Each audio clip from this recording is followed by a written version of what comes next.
So that's how I shot this project without using any green screen, all by myself in my living room. Next, I'm going to talk about post-production.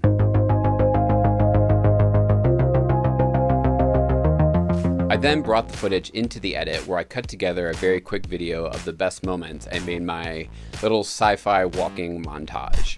So the tricky thing about shooting in front of a backdrop like this, like a TV, is that the color and the exposure of myself and the TV are very different. It seems to be a common thing in indie VFX that the effects that you're putting on the video and the video itself, exposure and colors don't match up. But if you can get in post and match the colors and everything to where the VFX that you're adding have the same color tone and exposure as your live action, it'll really sell the effect and makes a huge difference. So that said, after cutting this all together, I brought the project over into Davinci Resolve. So in Davinci, I did a color pass on the whole thing and then started working on isolating myself from the background and the background from myself using masks. And then I started adjusting the exposure and color to match myself with the TV background.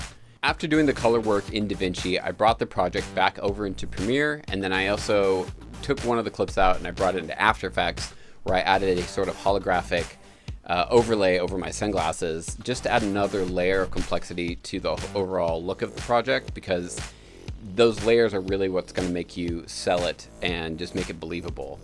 You'll probably see it a lot in VFX breakdowns that there are multiple layers to VFX shots, and it's a multitude of things that you notice and things that you don't. There are color, there's glow, there's exposure settings like I said, but then also adding stuff to the background, adding stuff to the foreground. All of these layers that I put in the project, like the hologram VFX, the background, the color light, they're all layers that you can add to a VFX shot that really sells it as building a world. And that's what you want to do, is you want to make it believable.